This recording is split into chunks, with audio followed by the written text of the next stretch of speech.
Thank you so much. Next slide, please, Patty.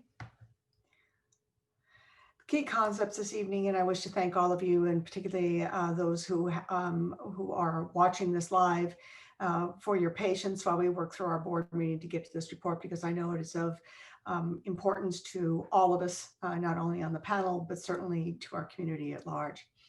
Key concepts that I will briefly step through this evening are a review of the current Tigard-Tualatin School District, heretofore TTSD options for instruction, key dates, where we have been, where we are now, and where we are going, current county COVID-19 updates, considerations for transition to hybrid, and then TTSD's transition timeline. Next slide, please. In addition to the key concepts, I want to reaffirm for this board and for our community that we believe that in-person instruction is the most effective model to support students' social, emotional health, development, and academic success, and that we are committed to the use of an equity, staff and student safety, and community public health lenses in the implementation of the district's plan. Now, many of you on this panel already know this, but I would share this with the community. Not only do I hold a doctorate in educational policy and leadership, but I also hold a baccalaureate of science in nursing.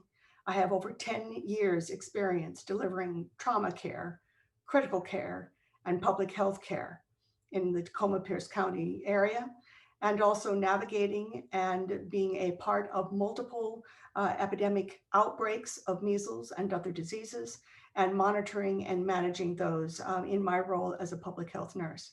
And so I am a unique outlier in the arena of most superintendents, is that I bring both medical experience and knowledge, as well as work in terms of policy and experience as a classroom teacher and a parent of 3 children and a grandparent to 2. And so bring heart as well as head to this work and how we can move forward with the most recent guidance from the governor. And that TTSD is committed to a phased-in return to in-person for students, for families who desire this model, who have signaled early on that they wish to be in hybrid, and for the remainder of the school year, as well as for those who have signaled early on that they wish to be online for the rest of the year. Next slide, please. As a reminder, in the summer of 2020, the Oregon Department of Education, heretofore known as ODE, developed the Ready Schools Safe Learners Going Forward RSSL guidance. They provided districts with 3 options. The first was a regular K-12 instruction for all, if conditions warranted. The second was hybrid K-12, heretofore known as hybrid model. And the last was complete online instruction, or known as CDL. TTSD offers 2 models, hybrid K-12 and CDL options for the 2021 school year. The recent order impacts students and staff who are assigned to the hybrid model, not to those who are currently assigned to online. TTSD is committed to providing parents a one-time request for reassignment. We made that clear in the summer, and we are reaffirming that this evening. And there will be individual meetings at schools as each grade band rolls up, where parents will be given an opportunity here in the next several weeks to indicate whether they wish to remain on hybrid or whether they wish to switch to online and vice versa. Next slide, please. Key dates to remember. In August of 2020, there were mandatory school metrics that placed hybrid students and staff into online instruction in the Tri-Met area. That was not true for other areas in the state, but it was based on the metrics that we were given at the time. On October 30th, there was a revised state school metrics that provided greater flexibility for the entire state. Unfortunately, the Tri-Met region was impacted by a post-Halloween surge, which placed us well above the 200 per 100,000 threshold and kept us in an online stance. On November 17th, because it was clear to me as a leader in this district that our metrics were moving in the wrong way, and that my desire and the desire of all of us was to get our students back into the classroom, we convened a meeting of district, local, county, and state leaders, over 56 individuals, to address the need for greater public adherence to COVID-19 mitigation strategies to curb the outbreaks, drive down the metrics, and get us back into a hybrid stance. Unfortunately, the metrics continue to climb throughout November and into December and still remain above the current 200 threshold in the mandated last set of mandated metrics that were revised on October 30th. On December 23rd, the governor's order directed school metrics to become advisory versus mandatory starting in January 1. On January 19th, we believe that there will be a release. We've been told there will be a release of Oregon revised advisory school metrics and revised Ready Schools Safe Learners guidance. And on February 15th is the governor's target date for schools to offer options for in-person instruction informed by advisory metrics. Next slide, please. On the 25th of December, the Oregonian reported the following in light of the governor's letter on the 23rd. Chris Boyles, the spokesperson for Governor Brown, cautioned schools and school districts to keep in mind the obligations and risks that a major pandemic imposes on them. And though untethered from state metrics, school districts will have to continue to follow Oregon's safety guidelines. And Director of the Oregon Department of Education, Colt Gill, said that districts should move thoughtfully as they plan. Additionally, the governor's office suggested that districts wait until January 19th when the state will update the now advisory school metrics. And the governor has set an advisory target date for return to some form of in-person instruction for February 15th. I wish to reaffirm to the board that simply because we are waiting on the January 19th advisory metrics does not mean that we did not immediately go to work relative to reevaluating the governor's advice. As I appreciate Director Bowman bringing to people's attention, I worked throughout, and that includes both Christmas Eve, Christmas Day, New Year's Eve, and New Year's Day on this plan so that we could hit the ground running on January 4th with our staff. Next slide, please. So why revise the metrics now?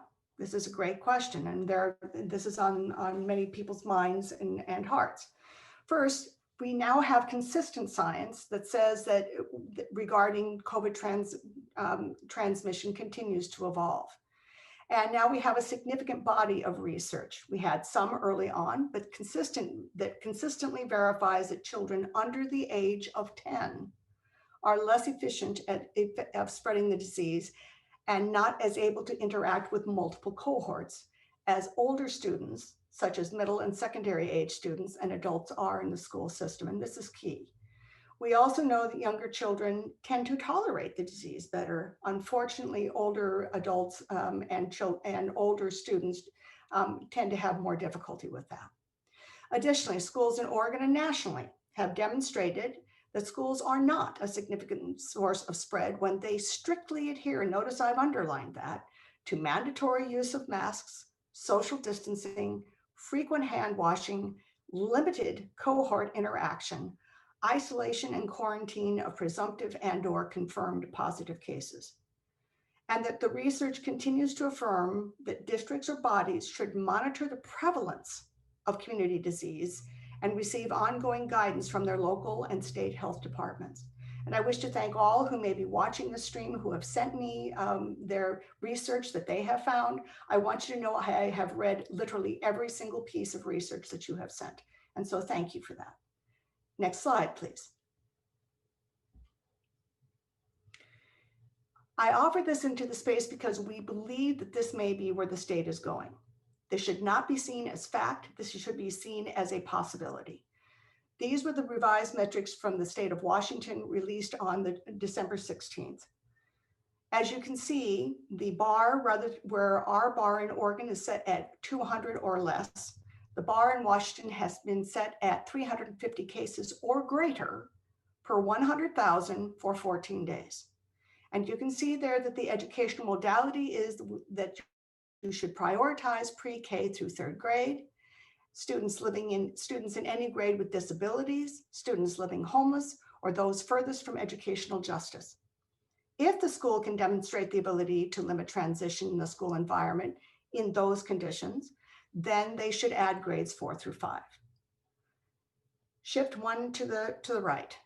Cases that are at 50 and to 350, You continue to prioritize elementary pre-K through 5 and begin to think about phasing in middle school. If the schools can demonstrate the ability to limit transition in the school environment, you can begin to add high school students when the cases are at or below 200 per 100,000 for 14 days. And then certainly below 50 cases per 100,000 and a test positivity of less than 5%, then you provide, again, in-person instruction for all students regardless.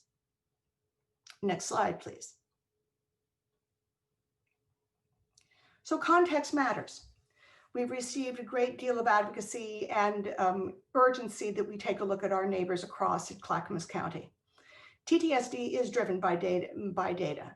We make our decisions both using quantitative data as well as qualitative data, and the public comments serve as qualitative data for us.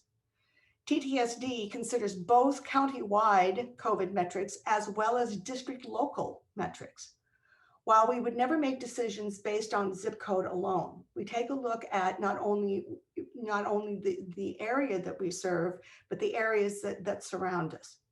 There exists a very direct relationship when you look at data nationally between the level of active COVID-19 cases in a district's community and the probability of introduction to the school community. It is clear, as I've said previously, we can mitigate spread, but we cannot necessarily mitigate that which comes to us, and when there is where we need parent and community assistance.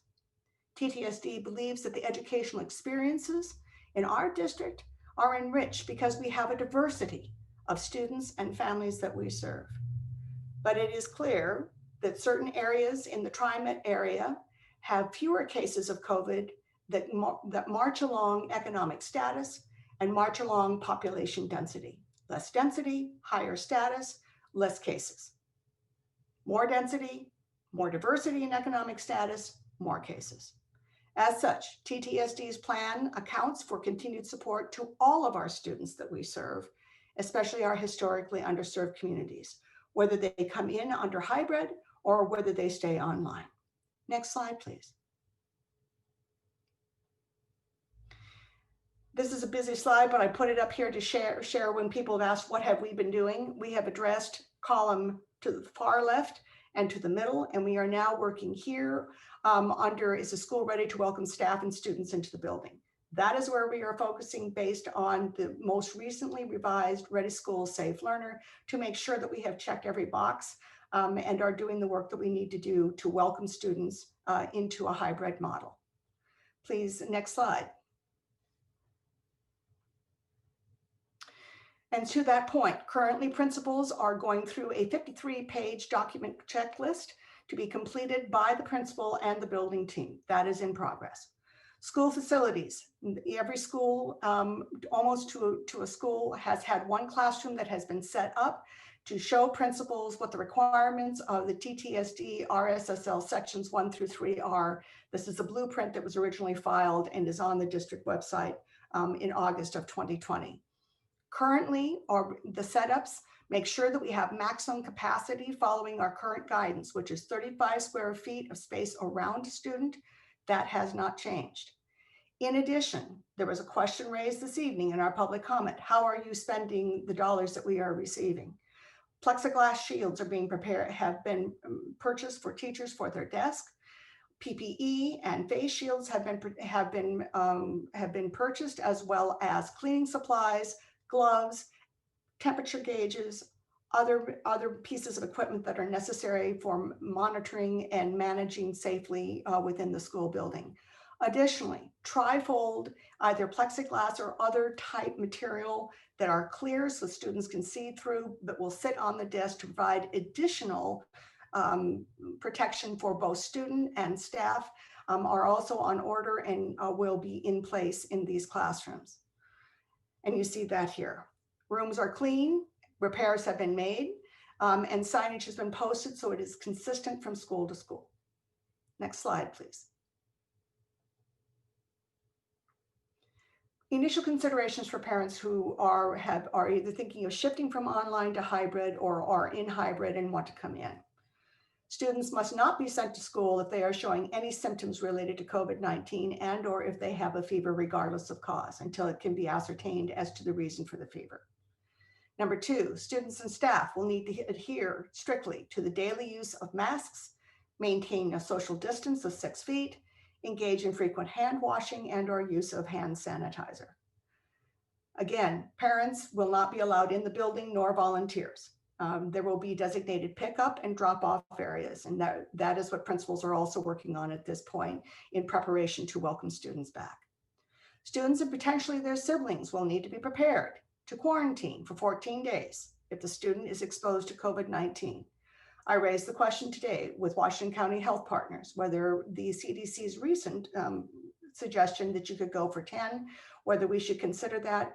Their direct counsel was you should stay with a 14-day quarantine. And so we will follow that guidance. So if a student is exposed to COVID-19 by another classmate or is positive for COVID-19, online instruction will be provided to the student and or siblings during that time. Next slide, please. How we determine the protocol is that you see A is a person who has a confirmed case. They have been in close contact with B, but they have not had close contact with C.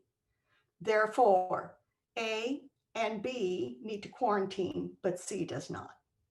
That is how we make those determinations. And we have extensive experience since the end of October. Between the end of October to the current date, we have had close to 20 cases within our own staff that we have navigated using what we call the ABC procedure.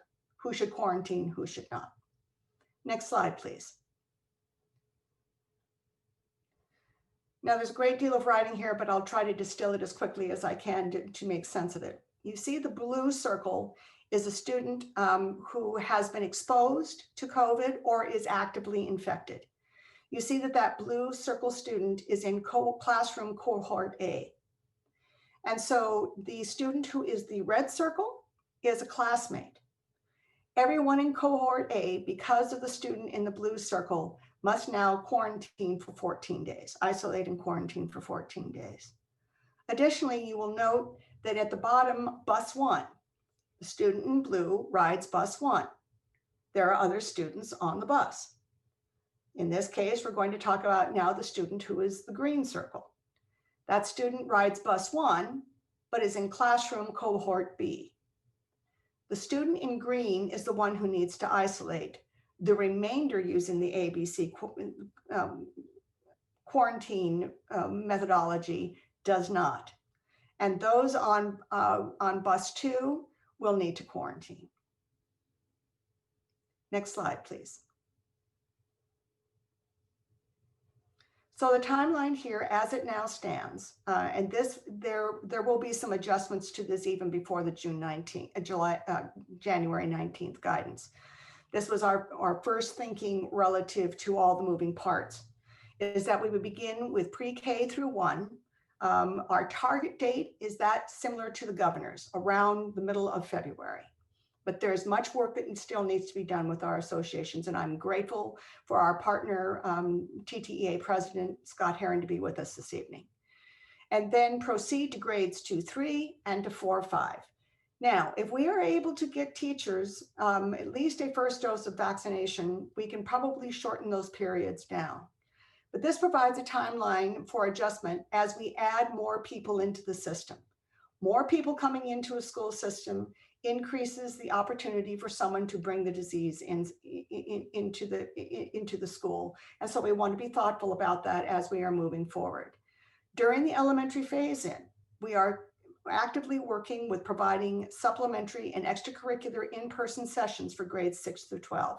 We hear clearly that students' mental health, anxiety, and depression are up, and their desire to have that face-to-face is strong. And so both Director Fields and Director Kinch are working with our middle and secondary principals to do those and provide those opportunities beginning soon, hopefully even this month before we roll into February.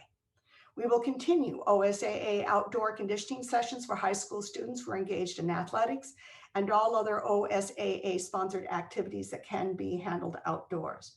And there has been some wonderful work done relative to choir and some innovative thinking relative to band in an outdoor space.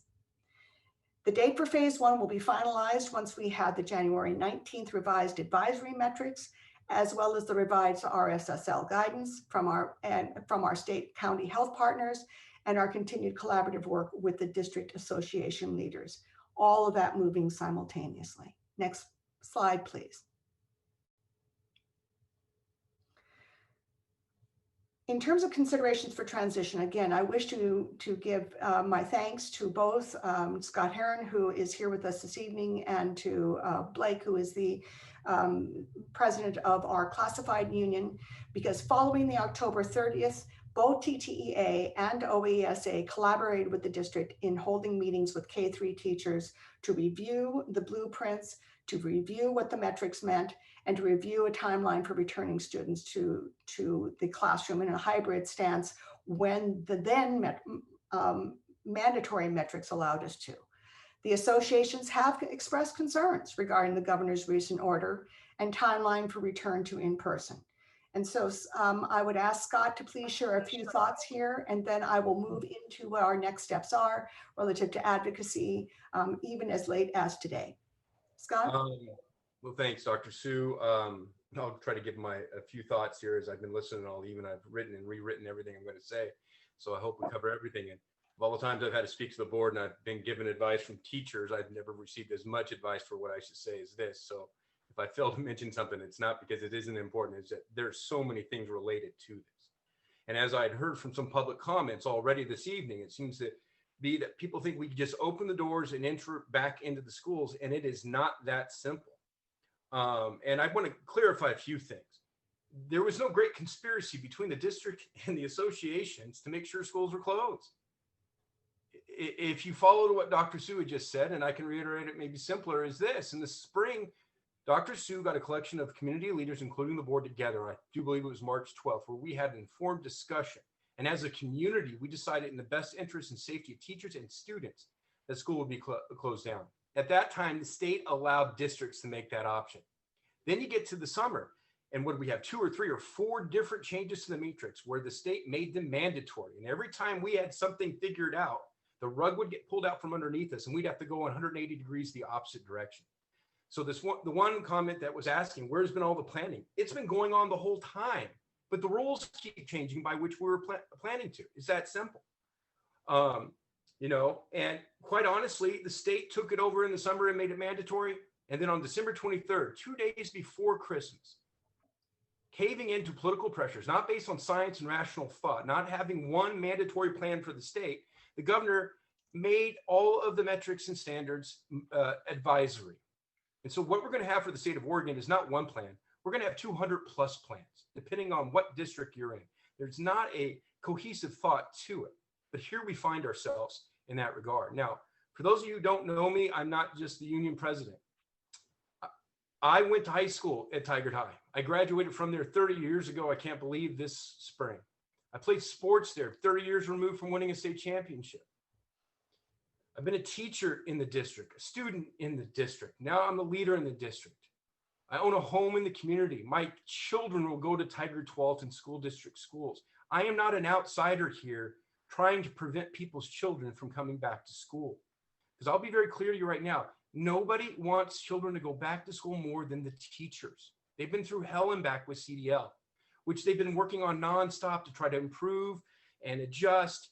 It's an isolating way to teach students. They can't be with their kids. They can't truly teach them in the best possible way, right? So there are also teachers in this district, a good number of them, majority of them that live in our community, that kids go to school in our community. They want their kids back in school, but they have major reservations about the process that is unfolding before us. Look, these have been hard times. It's been hard on everybody. Now, one person can look and say, I've had it harder than somebody else. And every time I find myself doing that, I look around at everybody else and I feel like a heel because they've had it just as bad. And the truth of the matter is, it's going to get worse before it gets better. But I truly do believe we're at the end game of this. that there's a light at the end of the tunnel for us when it comes to this pandemic. You know, and surprisingly, even with the surges that are coming and the one that's probably on the way, Oregon has done a good job. Most of us in the metropolitan area have worn masks. We'd adhered to the social distancing rules. Imagine that a state of introverts did good in a pandemic, and they will continue to do good in a pandemic, right? But we're almost there. And people ask, what do teachers want? Teachers want their students back in class. But the point that was made earlier was in-person is worth the risk. And I asked, to whom? I do know, as Dr. Sue said, and we've been back and forth on this, whether or not schools are spreaders or not.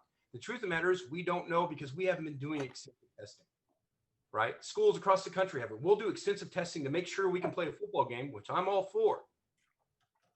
And what we need now is make sure that the government of this state provides it so that we have testing of every student so we don't have to play a guessing game about who is asymptomatic or symptomatic carrier coming into school. All right.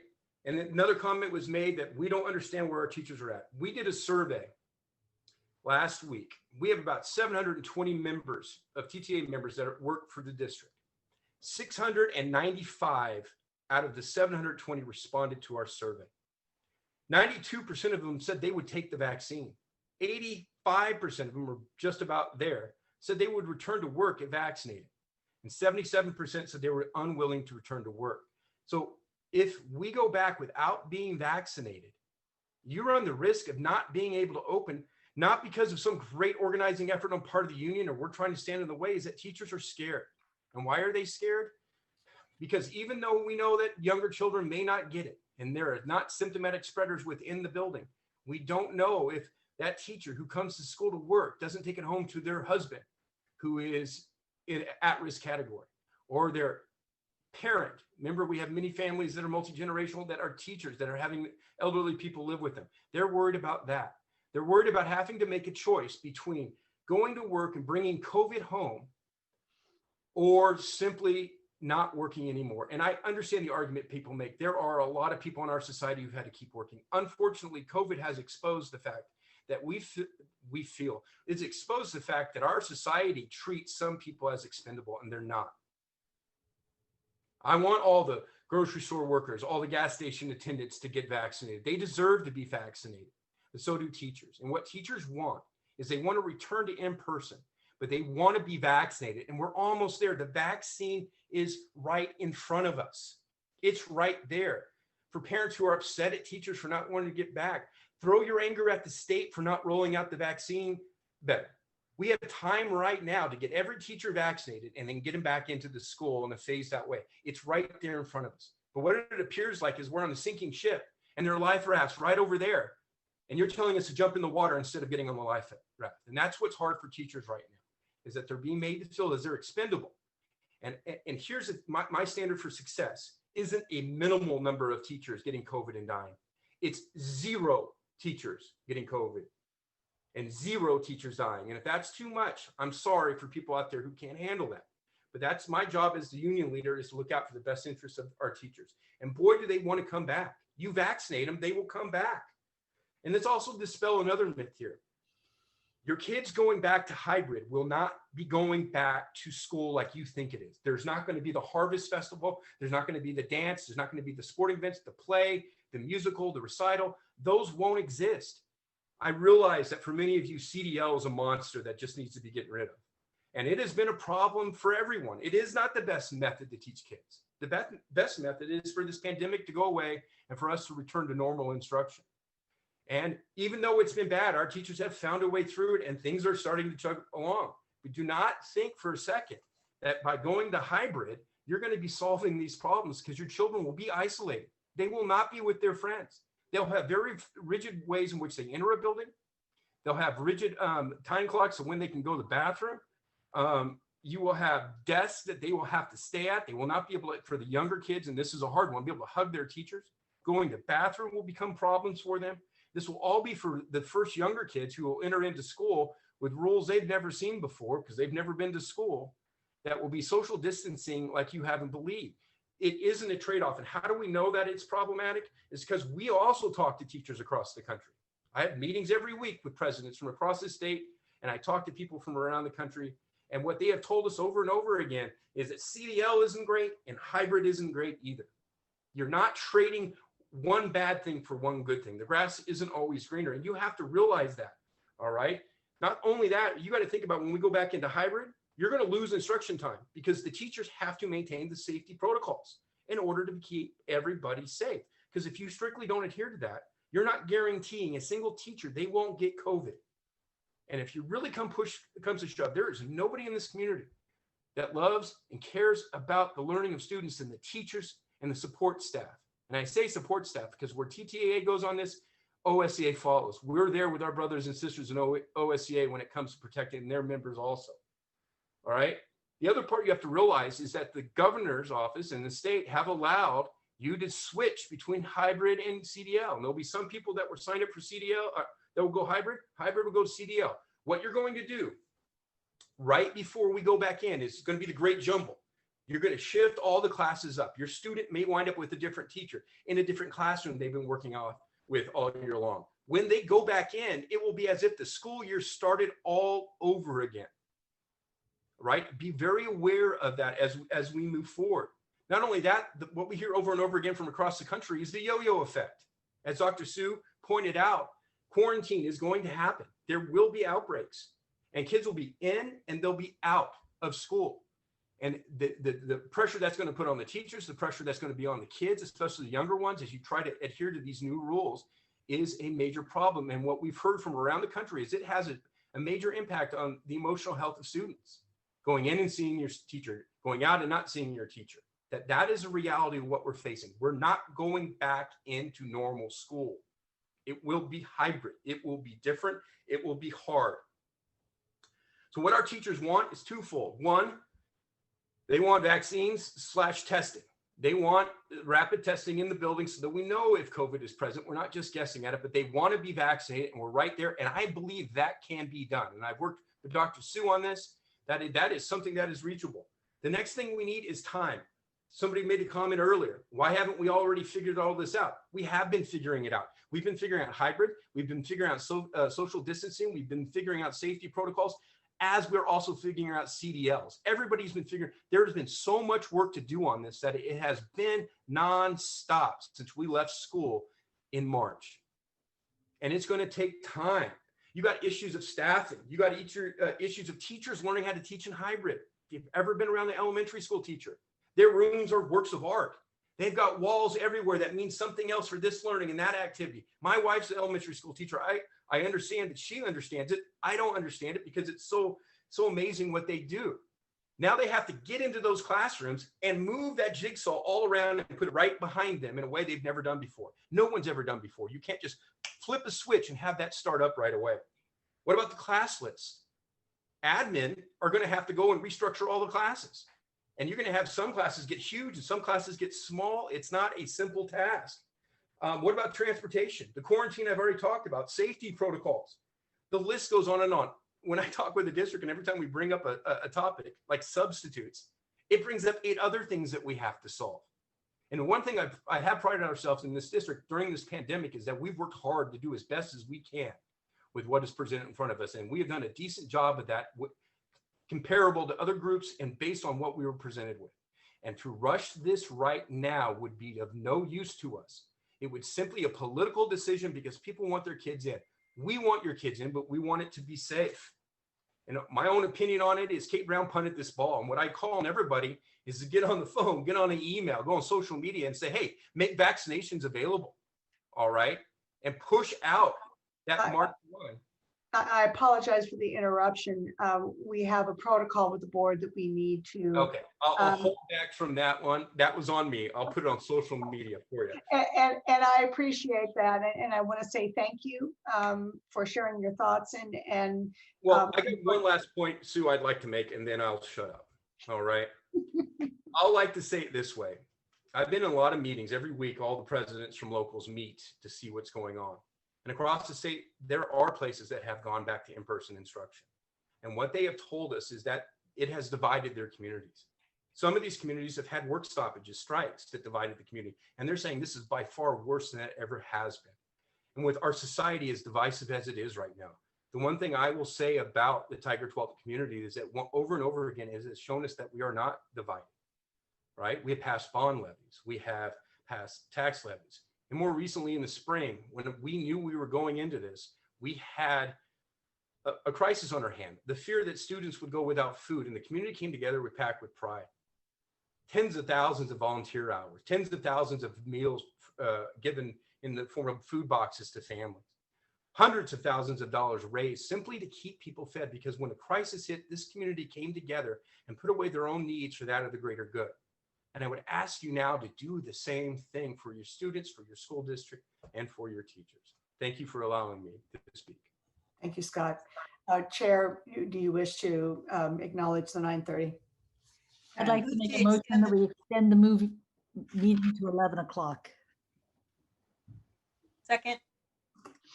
Motion was made and seconded to extend the meeting until 11 o'clock. Any further discussion? Again, this is just going to be a collective aye.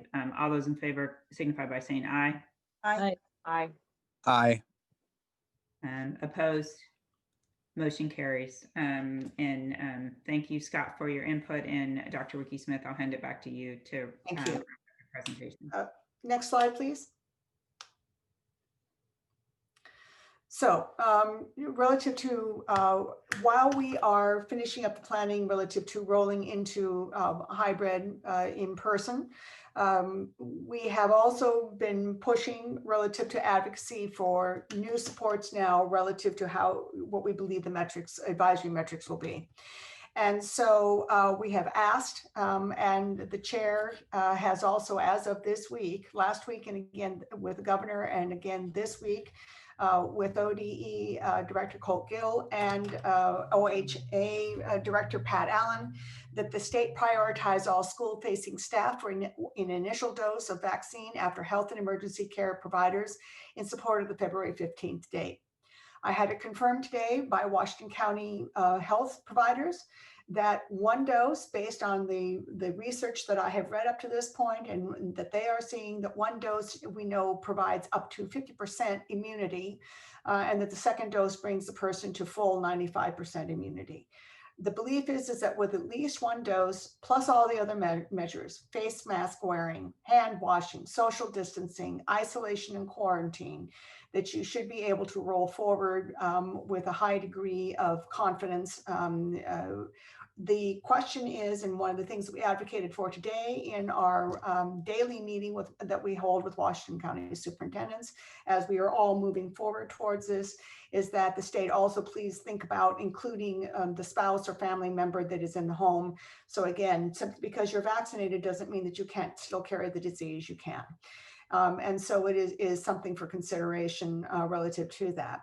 That they provide expanded access for schools to COVID-19 testing. There is that work is afoot. And now it's a matter of not only getting the test kits into the school districts, but it's also training staff to be able to administer those tests. And then to ensure access to medical care for our disproportionately impacted communities of color. This is something that other districts in our area don't necessarily have to attend to. We do. TTSD and our city partners. Again, December meeting with Tigard and Tualatin city managers. I requested a traffic study of both high schools in support of using the high schools as either drive-through clinics for vaccination to speed up the process, or the use of on-site. And we have an excellent model now relative to the mobilization of the National Guard at the fairgrounds in Salem. My own daughter and son-in-law were vaccinated yesterday and were able to provide me some insight as to how that worked. And then TTSD and Northwest Regional ESD made a request to them to advocate to OHA that they work directly with districts who have developed plans for vaccination. Please see TTSD and city partners to provide initial dose to school staff prior to the governor's February 15th target date. And I am pleased to say this evening that I have been asked to sit on a very small work group of superintendents in the Tri-Met area, along with Portland Public Schools, Beaverton and Hillsborough, to discuss how we can very quickly get those first doses leveraged and out into our community. And I will provide further updates to the board. So again, while we are moving forward, also building the supports around staff that are necessary. And with that, I would go to the last slide and entertain any questions or comments from the board. I have a couple questions to kick us off, if that's okay, and then we can. And I'll just ask a couple, and then we can cycle through if folks have. The first is, we've talked about this before, and I'm hoping Director Bernard is on the line, and he may be able to shed some light on this. So I want to ask about ventilation.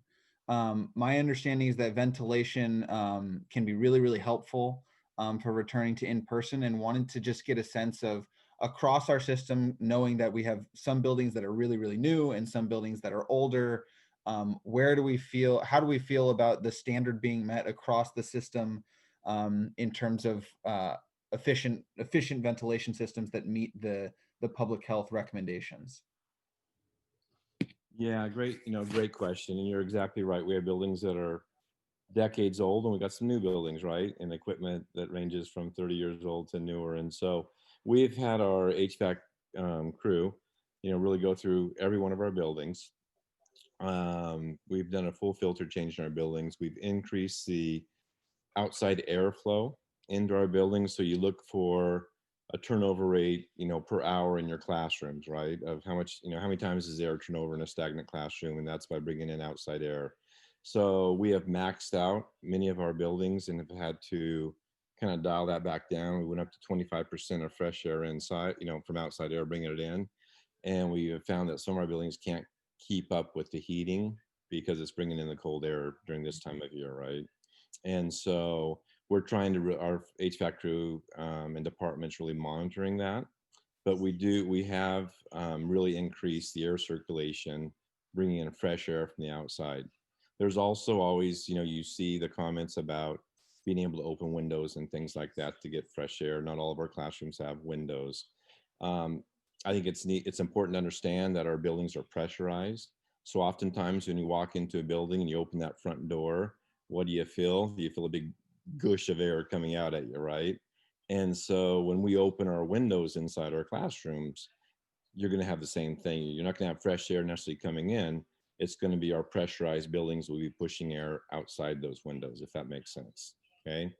We've also done a study of our existing systems. And so I understand that oftentimes, folks think that it's an easy, quick thing, but when you're looking at 16 buildings and you're looking at a couple, well over 1 million square feet, it is a challenge. So it's taken months we've hired a company to go through and evaluate our existing systems and what it's going to take to add on more permanent solutions, and not only help us like UV light systems. We've really evaluated several different systems, and so it's not only going to help us through this COVID, but I think in the future, long term for our district, we hope this is going to help with your typical cold and mildew and mold and things like that. And that's the approach we're taking as a building, doing it as a system wide for our buildings. But that takes time. There's an example would be we replaced one HVAC unit on top of the building. It was almost a 6-month wait to get that one unit. So COVID has impacted all of our manufacturers and things like that. So this isn't something that we can, we just sign off and say, okay, we found some money, we want to do all this on our schools. It will be, we started it months and months and months ago. We didn't have to go out to a open bid process, right? And just like we would with any type of construction, because we're looking at millions of dollars to do this work. And so we hope to have those documents out on the street soon, go out through the bid process and begin the work as soon as we can. But it's going to be, again, our units available. So once we replace some units, we'll have to add on the additional filtering systems that we end up choosing. That's a different contractor. And so we're probably looking at work well into the summer, to get through all of our schools. And so we'll prioritize, probably look at what buildings can we get done the fastest. And if we're starting with elementary, my recommendation would be that we start with those elementary schools if we can get started right away, right? So know that we feel confident that we have done everything we can with our existing systems to max out that maximum air. Now, I think we're going to also need to let staff in families know, when we do come back to school, and if it's still cold outside, we probably need to be wearing jackets because our heating systems cannot keep up with warming our buildings because we're bringing out fresh air. On top of that, we are running our systems for several hours after school's out. So because we do have some staff in the building. So starting after 4 o'clock, we run our buildings basically full bore open to try to refresh all new air in for several hours after school is out. And then we do it again. I believe it's around 3:30 in the morning. We start again prior to staff coming into the building. So we are really 24 hours a day. We are really working our buildings to try to keep fresh air in those, in all of our classrooms and in all of our spaces in the buildings. Did that answer your question? It does, and I really appreciate the information.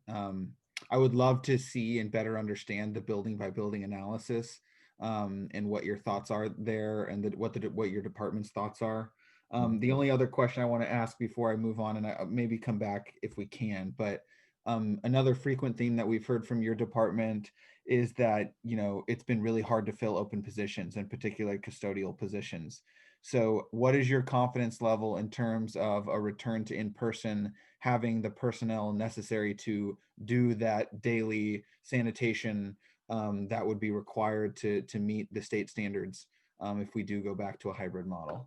Yeah, great question. It's been an ongoing conversation that we've been having for probably a year and a half, right? Where it's been a challenge to fill a lot of our custodial positions. We probably for the last 2.5 years we have not been at full staff for at least 2.5 years, right? And I think through this COVID, we have had additional retirements, we've had additional resignations, and we are getting very few people applying for our positions. So we are restructuring and reshifting people. I feel confident that we can do a K-5 return by reallocating and moving people and moving them outside their current job role to help us in our cleaning model, because we do need increased cleaning within our schools. That's part of our plan. We as a district have purchased hundreds of thousands of dollars worth of additional cleaning equipment to help one, help clean our schools better, and two, help make our employees more efficient, because we know they have to clean more than what they've done in the past, right? We are short, by our approximation, we're short 25 to 30 staff members to come back in a full K-12 model to clean like we need to clean. And so again, I believe it's sustainable for a K-5, and then we are reaching out and trying to advertise and reach different communities outside of just Tigard-Tualatin. We're posting flyers. We're doing some non-traditional stuff, just trying to get word out that we have jobs available. But we are getting, I think we looked last Friday and we had 2 new applicants, which is great. But 2 applicants after 3 or 4 weeks, we're kind of staying even. As we hire 2, we kind of lose 2. Okay. Thank you. If I can, and just because I know we've got several hundred people watching us on YouTube right now. If you're watching this and you don't have a job and you want one, please apply for one of our janitor positions, as it will enable us to open that much more school, that much more safely. It's great. Flexible hours, great benefits. So I can go on and on and on, but yes, spread the word, please, because it is an absolute need. And again, we are looking to hire about 25 people in our department. Thank you, Darren. You bet. Thanks, Darren. Dr. Sue, my question, going back to your reentry plan, and given the focus is on our elementary band, you have kind of a 3-phase, 3-tier reentry process, K1, 2, 3, 4, 5. So what was the consideration of trying to condense that so that you did, let's say, K2 and then 3, 5 to kind of shrink 3 weeks out of that timeline process?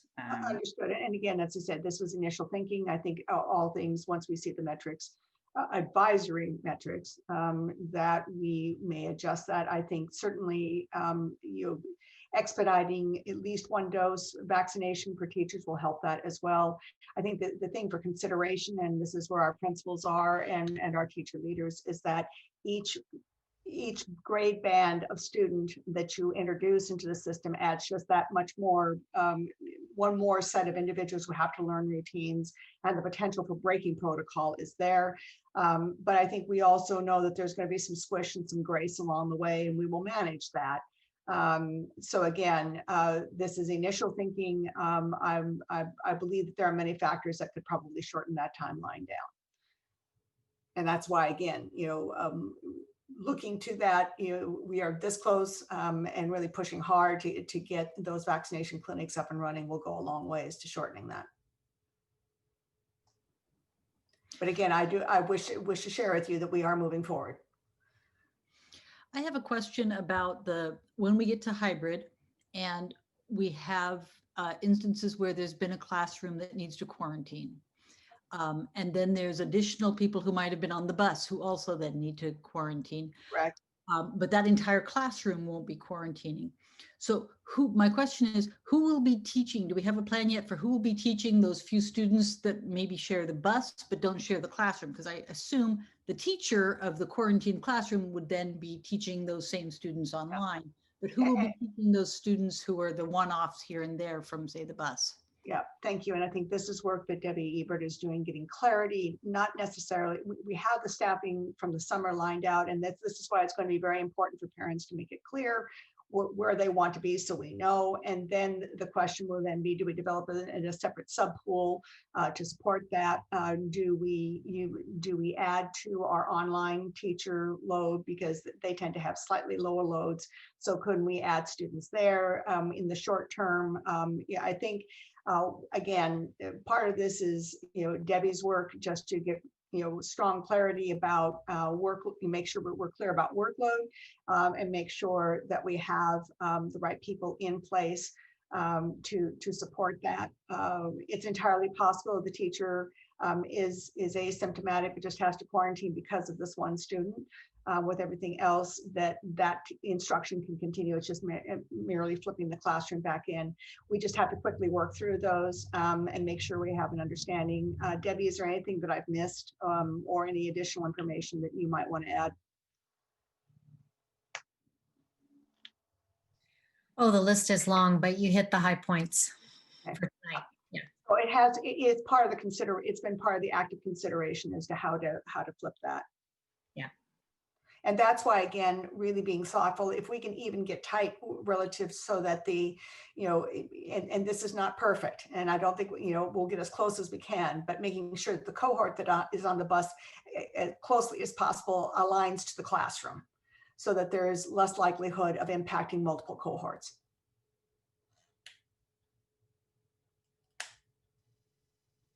I have a question. Oh, Yes. It's been mentioned a couple of times.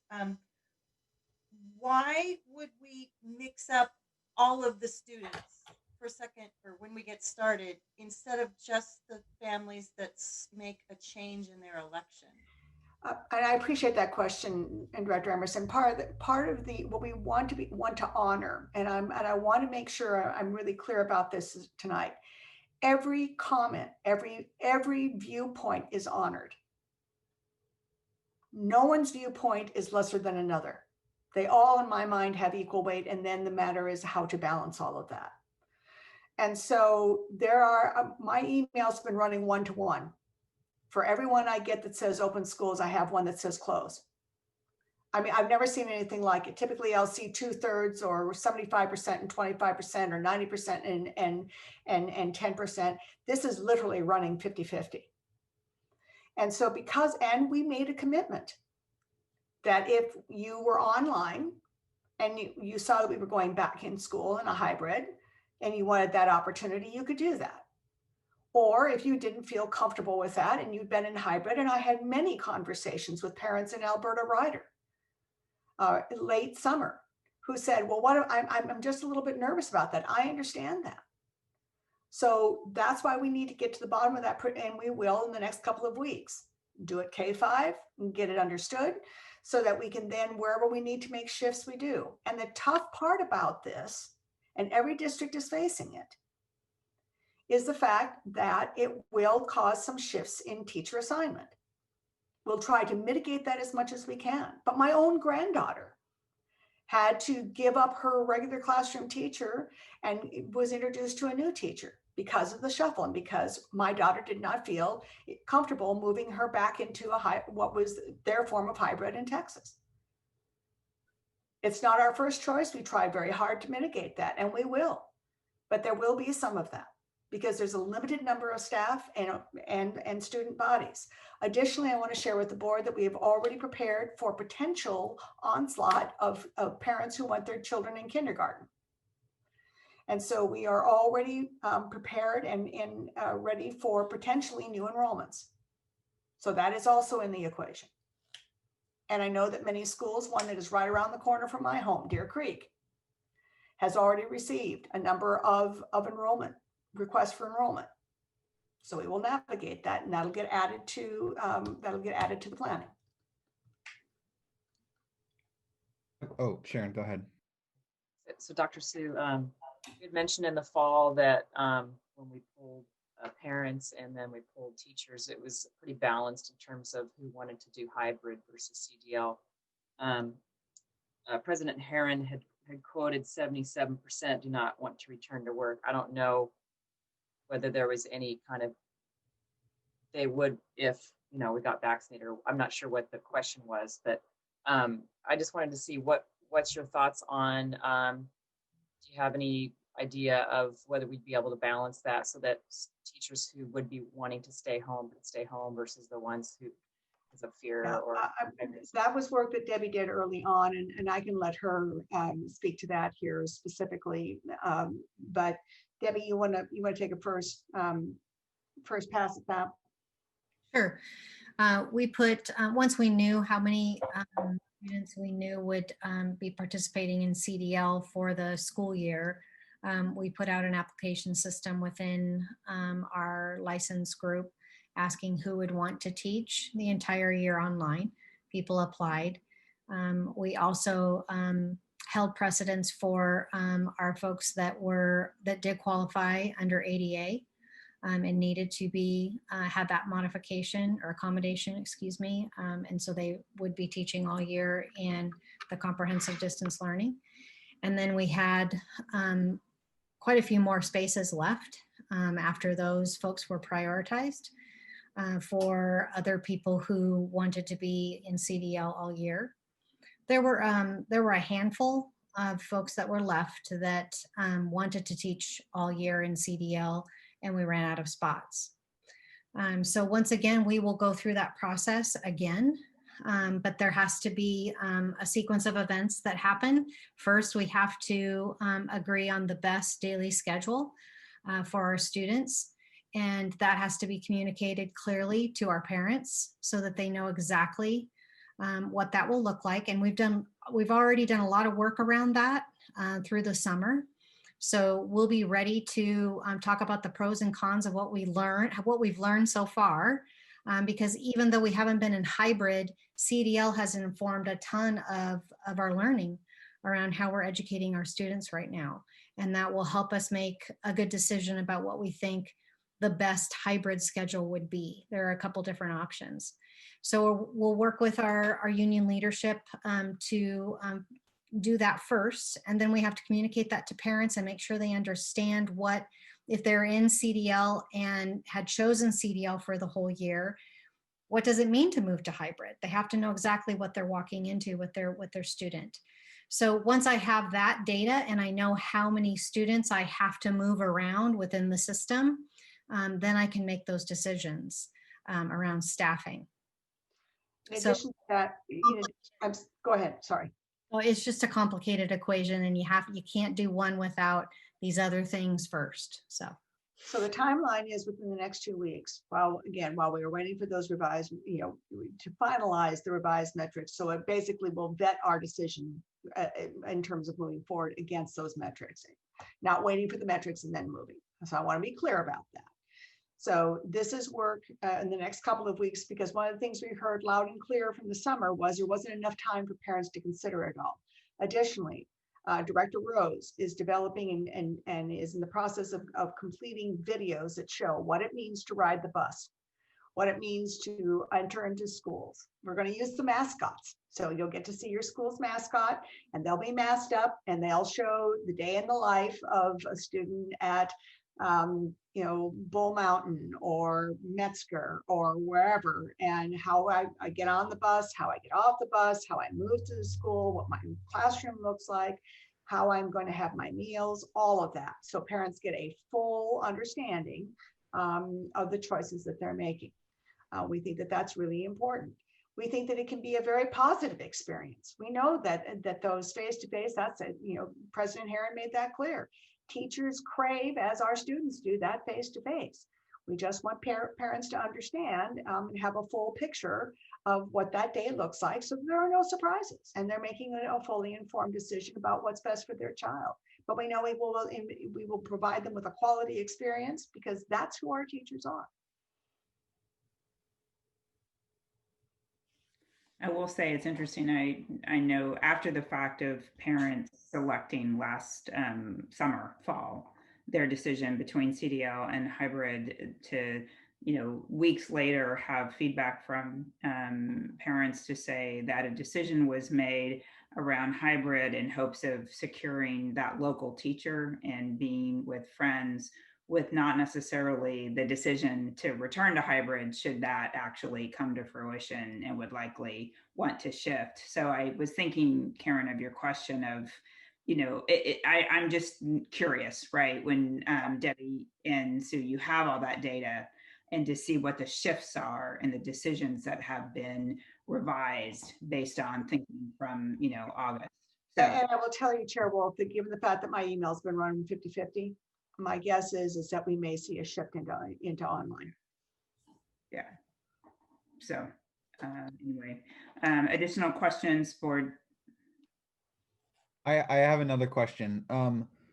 In terms of, and I don't know who this is a question for, but in terms of the protocol that in-person or hybrid model teachers will have to know, everything from, what do you do when a student violates the social distancing protocol and goes and runs and touches another student? What do you like, where do you teach in the classroom? As Darren said, you shouldn't teach in front of an open window because all the air from in the class is going to get blown at you. How do you, are teachers at that capacity now where they have that training and awareness when we're ready to shift, or is that an ongoing process? We're using the time between now and that target date to do exactly that, to train teachers.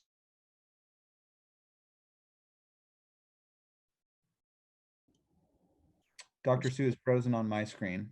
Yeah, she's frozen on mine too. Okay, hold on. Oh, Is you're it back. better now? Yep. Thank goodness. So maybe what I need, let me shut my video down. That may be the problem, and you can still hear me. Will that work for everyone?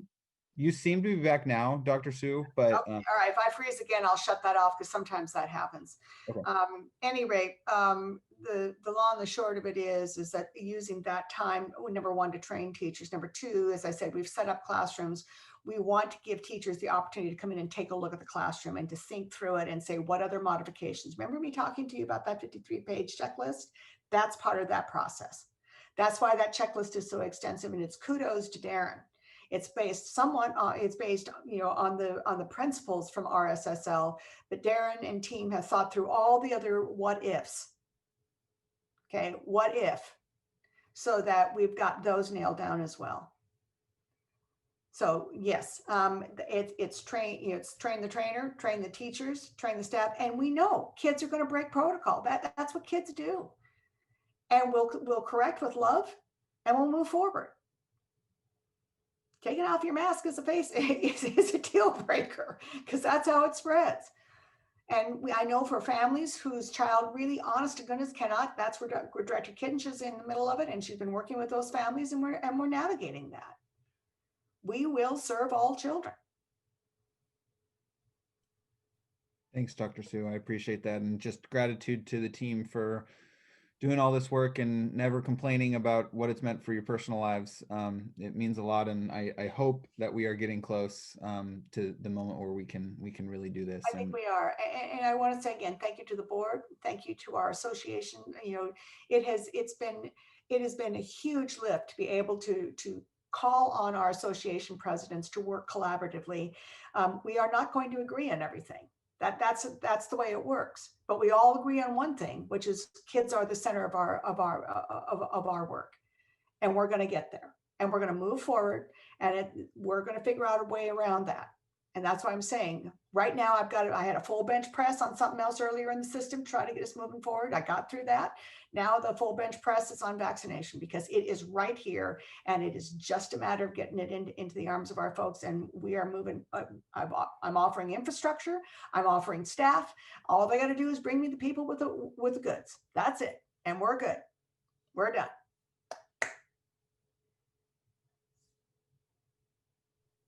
Okay, so with that, I think we will close report and discussions.